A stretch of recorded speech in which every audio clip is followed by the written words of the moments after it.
You're listening to the Options Insider Radio Network, the home of the Options Podcast. For more quality options programs, visit theoptionsinsider.com or search for Options Insider Radio Network in your podcast provider of choice. Listeners can also access all of our programming through our mobile app available in the iTunes and Google Play stores. Select programs are also available via live stream at mixlr.com/options-insider. That's mixlr.com/options-insider. Don't forget to follow along with your favorite programs and submit your own questions for the hosts at twitter.com/options, stocktwits.com/options, facebook.com/theoptionsinsider, or via questions at theoptionsinsider.com.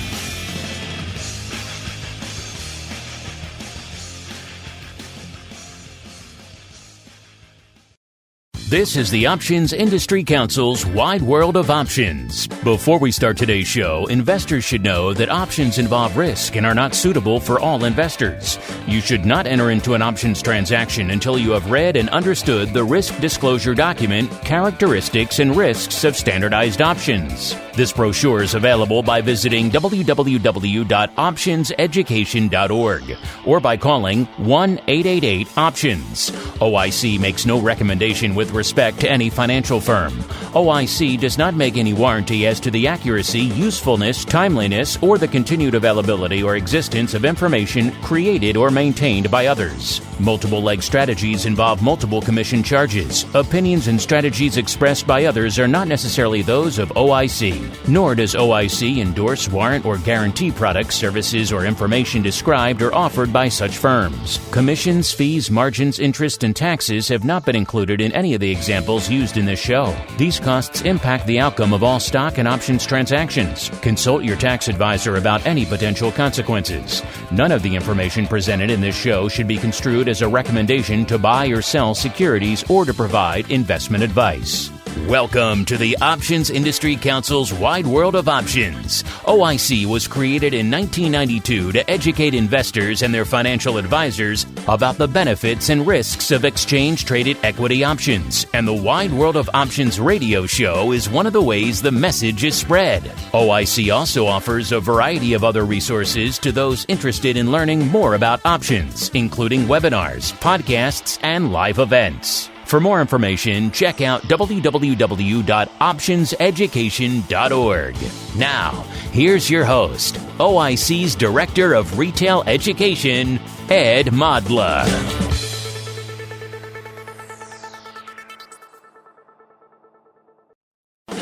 It's time to break down the latest option strategies. That means it's time for Strategy Spotlight. Joining me on Strategy Spotlight today is Luke Rahbari, who's the CEO of Equity Armour Investments based out of Chicago. Very fortunate to have Luke here with us. Thank you for taking the time out of your busy schedule to join us, Luke. Why don't we start with a little bit about your background in the industry, how you got started, how things have evolved, and what kind of things you're up to today with Equity Armour. Yeah, thanks for having me, Ed. I started it in the business actually when I was in college. I worked for my dad's broker, and back then he was selling a CTA from a manager that was well known in Europe but not here, called George Soros. So I won't tell you how many years back that is, but quite a few. So I've always been interested in the markets. I got an opportunity to come and start on the CBOE floor. I think it was around 1992, and I worked for Letco, which was a big specialist, options trading specialist unit there, and I went on to work for a bank and run an equity derivatives desk there, and then I was a chief investment officer at another firm, and right now with Equity Armour, we're creating products for distribution. We're a manager for a mutual fund. We're running portfolios and trading volatility and options. Well, that's great, Luke. That's a storied history and background with certainly some big names mixed in. So, again, really appreciate your time today as we focus on options strategies. I know you wanted to talk about income strategies that enhance a stock position, Before we get there, one of the sometimes overlooked pieces of the puzzle is an initial outlook or a market opinion. Can you tell us a little bit about how you develop a market philosophy or come to an opinion on market condition that could lead you to open a long position in a particular stock? Yeah, so I mean, it's a great question because that's where every investment idea starts, right? You've got to come up with an idea. You've got to decide what you want to do, what it is you want to do, and then we use options to try to enhance that idea. So most of the stock ideas that we come up with, obviously, we're in the markets every day, do a lot of reading, but we also have a quantitative firm that is our partner, and they use a multi-factor stock ranking system mixed in with some forensic accounting and also global economic indicators. So we get a list of stocks. That quantitative method produces a list of stocks that we get. From there, we take a look at the stocks and then say, all right, given what's going on in the market and what we know about these stocks and what's going on, what are some of the stocks that we believe still have some upward momentum? They're going to have some growth. How do those stocks look depending on what the global economy is going to do? Because obviously I don't have to tell you global factors are really moving the markets these days with the tariffs and oil and interest rates. So we kind of narrow that down, and then we come up with a list of stocks that we think are going to do better than some of the other stocks in that same industry or the overall stock market. And then we establish a long position by buying those stocks. I see. Well, that's certainly a thorough vetting system. It sounds like you have a very well-established multi-tiered approach to that.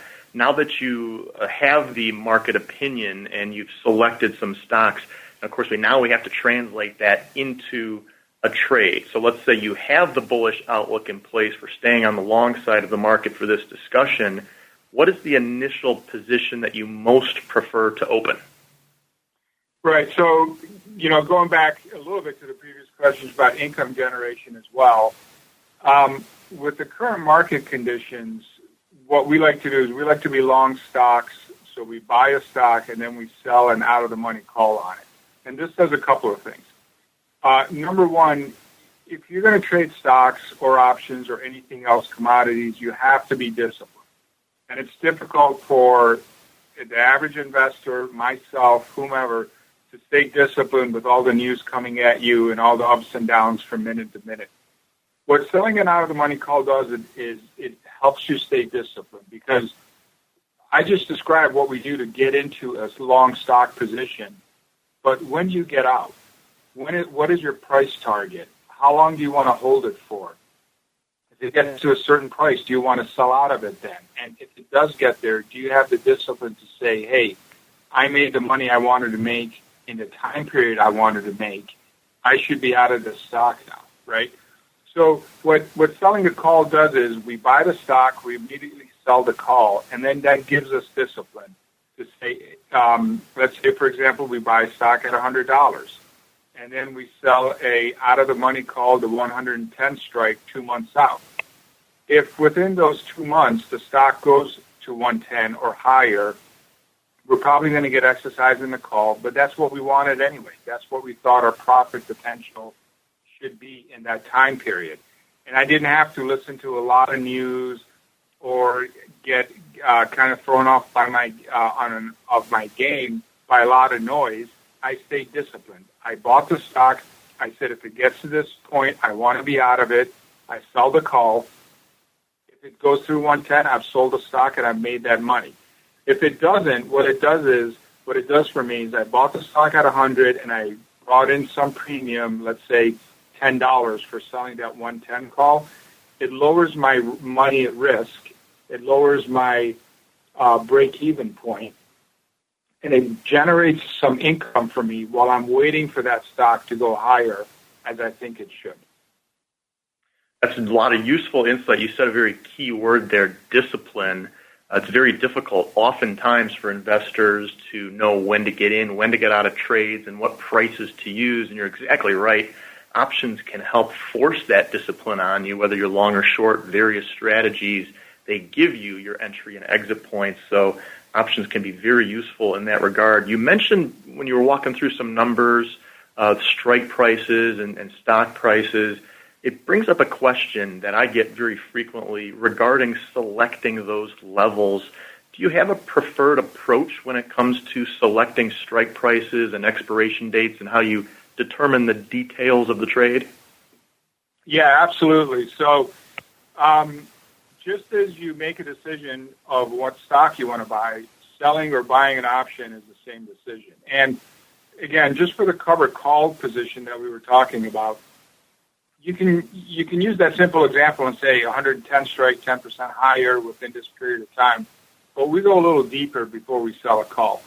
So some of the things that we always look for in a stock are the following, which we actually have outlined in a book we've just written on options trading.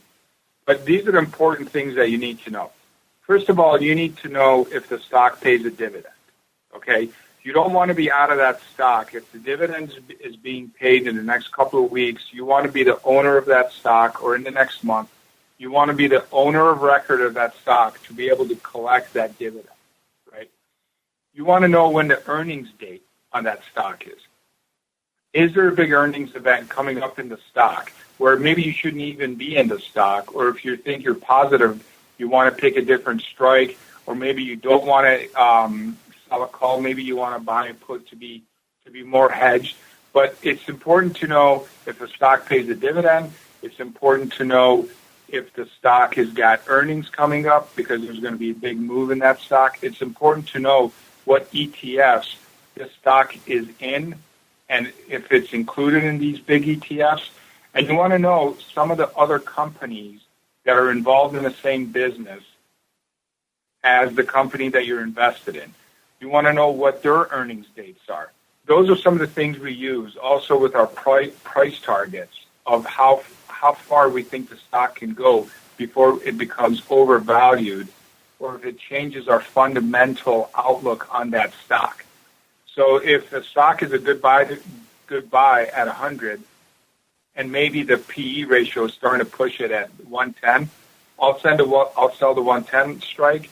I make sure that I'm going to collect any dividend if the stock pays a dividend. And if there's earnings event coming up, I'm probably going to try to move around it a little bit. But if there isn't, then I'm pretty solid on my decision. Over this period of time, without any earnings coming up and being covered on the dividend, if the stock moves this much, I want to be out of it. That's how we make our decision. Yeah, that's a lot of good material, really outlines the trade nicely. And I want to continue along this path, mostly in sequential order. We had our outlook and analysis. We decided on the type of trade we wanted to put on, and now we have it established. So let's say we have this trade, stock XYZ, and now we have this position on. The next piece is monitoring an active trade and deciding if we need to make any tweaks or adjustments to it. How does that work for you as far as monitoring the trade? What signals are you looking for that might break down your thesis or change your perspective? Another great question, right? This isn't exactly set it and forget it, like chicken in that oven, right? You've got to keep up with the position. You've got to keep up with the stock. So some of the things we do, which is also easy, it's not so hard for the average investor to do it on some of the retail platforms. We set up a news alert on the stock. So anytime any news goes across the stock, we get an audio alert. We set up price alerts for the stock. If the stock moves a certain percentage or a certain dollar amount during the day, or if it hits some sort of level, we have alerts set up, and we also do the same for options, right? So if there's something going on in the stock, or if there's something going on in the options, we want to know about it. And obviously, not to simplify too much, but there's three things that can happen to the stock and the option once you put the trade on. It can go up, it can go down, or it can just go to zero, right? So going back to the example of the $100 stock, we buy stock for $100, let's say. We sell the 110 strike, which means if the stock trades at 110 or higher, we would be taken out of our stock. We've sold our stock. And let's say we sell that for, I think the example I used previously was $10. Okay? So now I say to myself, I've got a 10% upside on the stock, but if the stock goes down $5 from 100 to 95, I want to be out of this trade. Now, if you add up the dollar amounts here, and I hope I'm not going too fast, but I bought the stock at 100. I received $10 for selling the 110 strike. My new break-even point for the entry in the stock is now $90, meaning if the stock goes down to 90, I still haven't basically lost any money, and anything below 90 is where I start to lose money. So now I've built myself a little bit of a cushion. And since I bought the stock at 100 and I sold the 110 strike for $10, the equivalent price for me is the strike price of 110 plus the $10 premium I received. So I'm really selling the stock at an equivalent of 120. So I'm looking for a 20% upside in the stock. And if the stock goes down to 95, which is what I've set for myself, $5, I want to get out of the stock and still have $5 left over out of that $10 premium I collected. And I hope people can go back and listen to this a couple of times. I went a little fast, but it's really important because I'm letting my profits run and I'm limiting my downside. Okay? I collect that $10 to sell that call, and I'm willing only to take a $5 loss in the stock before I have to sell the stock, obviously buy the call back.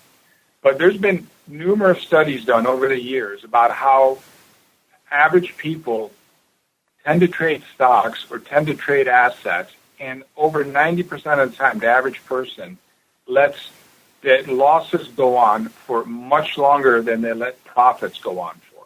So as soon as they have a little profit, they try to get out of it, and then if they have a loss, they hope that it comes back or they double down, and they don't get out of it soon enough. Having the strategy makes you stay disciplined, okay? Hopefully the stock runs up really high and I get taken out of it, and the discipline has already been in place for me.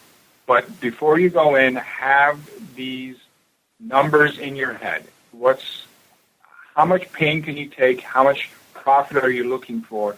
And when they hit those levels, you kind of automatically have some of those set up, execute through them, and let your profits run, limit your downside. Yeah, you mentioned that word again, discipline. Couldn't agree more, and it sounds like your approach is very concrete and crystal clear when to get out on the downside as well to keep your risk-reward profile appropriate. So let's finish with this. Assuming that the trade you have on the covered call has gone to expiration, there's a couple of different ways this can go. As you said, either you're assigned and you're out of the trade, or you're not assigned and you still have a long stock position, assuming you haven't closed the whole thing out. So there's a couple different possibilities that we'll end up with at expiration date. Can you take us to that next step? That'll finish off the whole cycle here. When we've reached that point, what comes next? Is it reestablishing another covered call position? Are you going back to step one and doing your market analysis all over again? What types of things are you doing, whether you're assigned or whether you're not assigned? Yeah, so again, great question, and the reason it's a great question too is it closes the loop on this trading idea. So, as you said, let's be optimistic for a second and say I sold the 110 call and the stock just goes through. It's trading at 120, right? So I've made my $20. So now, and this has happened, let's say at expiration or before expiration. Now I've got to sit back again and reassess the stock. Maybe there's been news, maybe something has happened that has made me change my mind about the price target for the stock. If I think the stock has still got legs and it's going to continue to go up, I could reestablish the position again, buy the stock at 120 and sell another out of money call.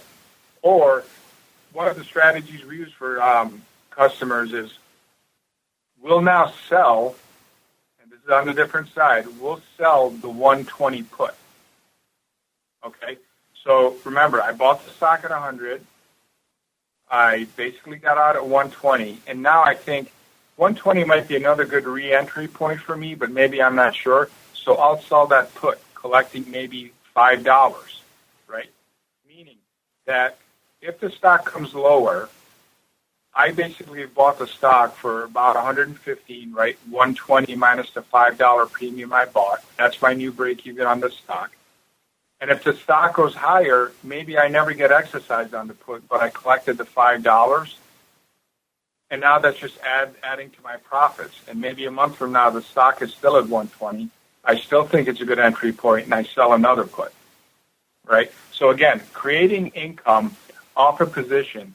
I don't have a stock position this time. I'm just doing it with a put. And I'm saying to myself, I'm willing to get back into the stock at 115. And if it never gets there, I'll just continue to collect a premium on that put until it does, or I change my mind about the stock. On the pessimistic side, let's say the stock goes down. As I said, we would probably take it off right around 95, try to keep that ratio around the same thing. But also, maybe my idea about the stock hasn't changed that much, and maybe the stock just hasn't moved that much, but my option has moved. So let's say I bought the stock at 100, I sold the 110 strike, as we previously said, and it's 3 or 4 weeks into the trade, and now the stock is still at 100, but that option has come down a lot. And we have certain rules that we trade by. Any option, basically, that gets below $1, we look to close. Because from that point, the decay on the option is going to be so little that there's no reason to have that risk out there of the stock running up. So we'll buy the option back at a lower premium that we sold it for. We said we would sell it at $10. Maybe we buy it back at $2. Maybe we buy it back at $1. And then look for another option to sell, look for another strike to sell, and continue to collect that premium and wait for the stock to make that upside move. So even if I wasn't completely right on my analysis and the stock didn't go down and it didn't go up, I still created income. And I still gave myself a downside cushion, and I gave myself a much better risk-reward ratio of having the stock go up versus how much I was willing to take on a loss. That's really well described, Luke. Thanks for that. It's premium on both sides and excellent analytics along the way for what you're looking for in the market. It sounds like this approach would require a lot of attention, but that's part of the fun, too, is staying on top of the markets, entering, exiting positions, and all the necessary position management. All good stuff, and thank you for that description. Luke, do you have any final thoughts for our listeners, comments about this strategy or options in general that you'd like to share to wrap up? Well, I think, there's a few things. You guys are a great source of education for options. You don't have to get in and dive into options as a pro does. You guys can get a lot of information from the OIC and other sources, kind of read up, listen to these podcasts, et cetera, and kind of get your feet wet. That's the first thing. Secondly, if you're going to get into stocks, I almost think it's better to trade a covered call rather than be naked to stock. If you're just getting into investing, learn about options. They're a great tool. They can definitely help you. They can help you stay disciplined. So I think to continue to learn and continue to keep up on the markets is the best thing you can do to try to be successful when investing. I certainly would echo that statement about utilizing the OIC's education and using options around stock transactions for sure. Very good. Lots of good material. Thanks for joining us again, Luke, on Strategy Spotlight. Thank you for having me. Ready for a little nostalgia? It's time to take a look back. Occasionally, during our Looking Back segment, I'll deviate a little bit away from the option space and even a little bit away from the market itself. Today, I want to talk about a period of time that's known as the Great Inflation, which was a macroeconomic event that lasted almost 2 decades from the mid-1960s to early 1980s. Let's first go back to Economics 101 and define inflation as the rate at which the price of goods and services increases over a period of time. This, of course, is directly tied to the value of a currency and the purchasing power of individuals. In the early part of the 1960s, and for some years before then, the inflation rate was holding steady at just over 1%. Then a few changes in policy, perspective, and priorities went into effect, and it greatly changed things in a negative way. After World War II, which followed the Great Depression, which of course had massive unemployment, Congress actually mandated the federal government to prioritize achieving and maintaining full employment. Some of you may be familiar with the Phillips curve. If you're not, you can look that up. It's an economic indicator which simply outlines the inverse relationship between unemployment and the inflation rate. In other words, as inflation rises, generally speaking, unemployment is coming down. Policymakers decided to accept inflation and even encourage it as a trade-off to accomplish this mandate of obtaining full employment. For example, amongst other things, this means the supply of money dramatically increased. What policymakers didn't recognize at the time and what we now know is the Phillips curve relationship is only valid on a short-term basis, but over the long term, it will completely break down. Unfortunately, for those who lived through this time period throughout the 70s, this breakdown resulted in both higher unemployment and higher inflation, which is a devastating combination. During the period, the unemployment rate topped out at approximately 11%, which is very high. Inflation was even higher. The peak rate of inflation was over 14% in 1980. Put that in perspective, over the most recent 10-year period from 2009 to 2019, the range of inflation has been 0.7 to 3.0%. You can imagine how scary that must have been in 1980 to see that rate over 14%. Some of you may think of the inflation rate as the amount of money you need to earn more from one year to the next, or the amount of increase you need to see in your compensation from one year to the next just to maintain the same buying power. Imagine if that rate was over 14%.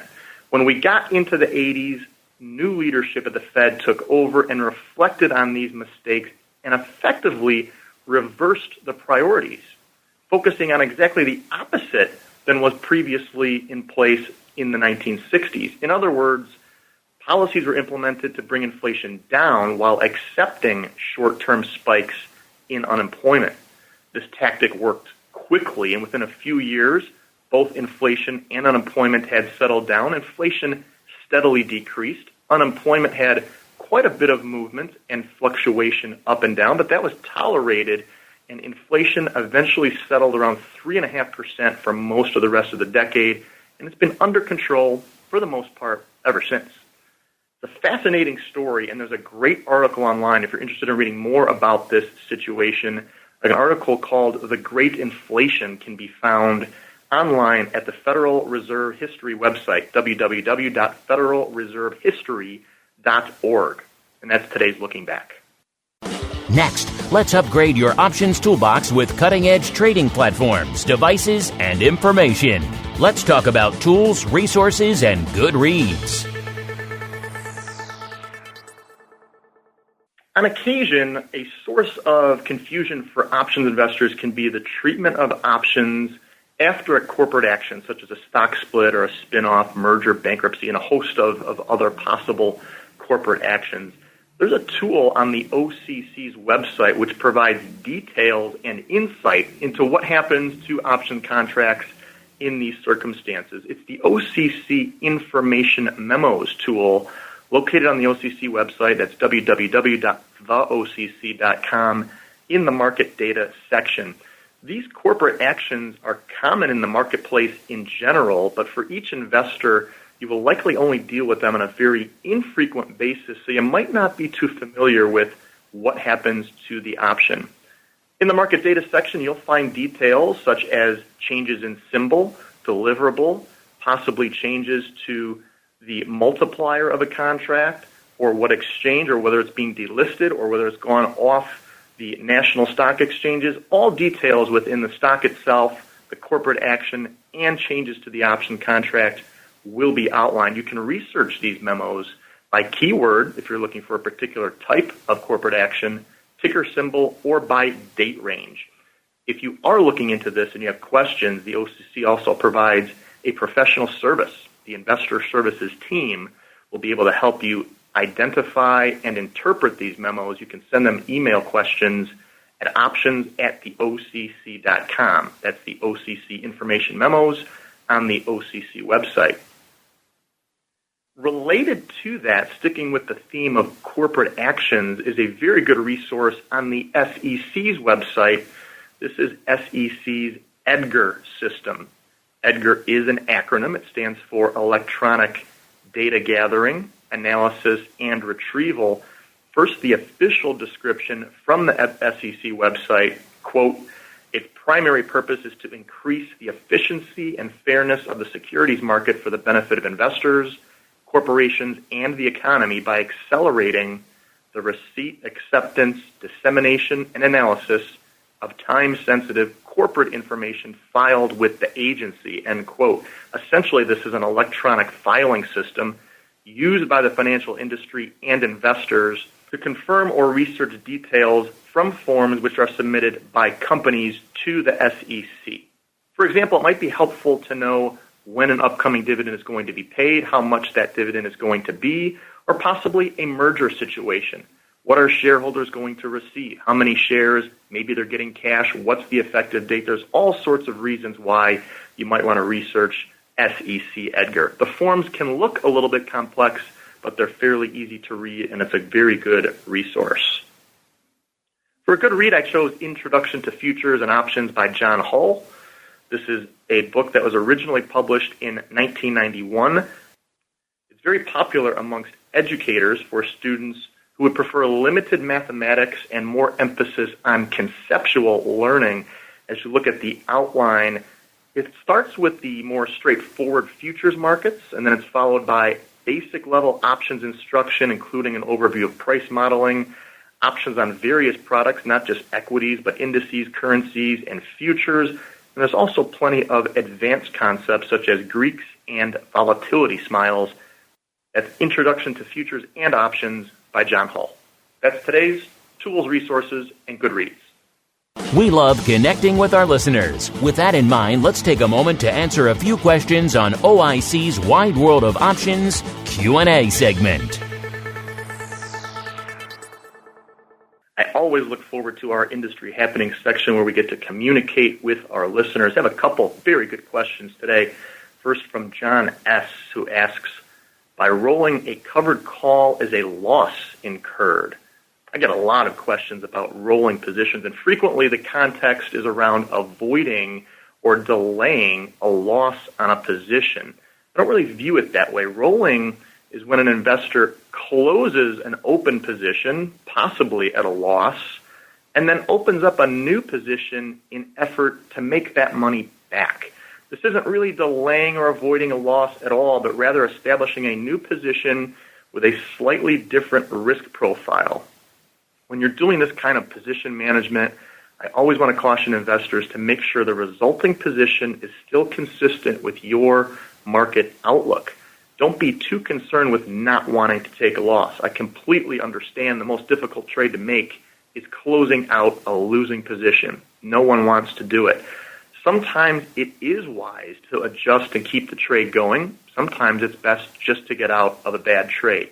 But make sure you're honest with yourself, meaning you've made the adjustment because you still have confidence in your anticipated market move and you're not simply trying to avoid a losing trade. Even the most savvy and experienced investors have closed out losing trades only to see the market turn out in their favor. It's happened to me many times, and it's going to happen to you as well. Don't be afraid of that happening. Make the adjustments if you see fit, but make sure you're honest and it's consistent with your market outlook. John, thanks for the question. Also, Janet asks, for a dividend-paying stock, are short calls subject to early assignment on the ex-dividend date? Great question. I want to be very clear about how I answer this. First of all, equity options are always subject to early assignment. It's not uncommon, however, as Janet points out, for call holders to exercise in the money call options prior to the X date. think about this from the perspective of the call holder. They need to be a shareholder of record on the record date. If they exercise their call before the ex-dividend date, that transaction effectively occurred before the X date. They will then be a shareholder of record in time. So the call holder needs to exercise before the ex-dividend date. That's a direct answer to your question, Janet, but I also want to point out from the seller's perspective, you may not be aware that you've been assigned until early the next morning or possibly during the next trading day. So that's what I want to make clear. The holder has to exercise before the X date, but the writer of the option or the seller of the option who is assigned might not be made aware that they've been assigned until the next day. There's a multi-level process that has to be accomplished at the clearinghouse level and at the brokerage firm level to finalize, exercise, and assignment activity. It takes time, so it's very important for you to communicate with your brokerage firm and find out the timing of when they will let you know if you've been assigned. Great question, Janet. Thank you both for those very good questions. Keep them coming in, and hopefully we'll get some more questions next time. You've been listening to the Options Industry Council's Wide World of Options. If you have any questions about anything you've heard on today's show, email Ed Modla at options@theocc.com or visit www.optionseducation.org and chat with Investor Services. Interested in connecting with OIC on social media? Like the OIC page on Facebook. Follow them on Twitter at options_edu and Instagram at Options Education. And follow their page on LinkedIn. Thanks for listening, and be sure to tune in to the next episode of Wide World of Options.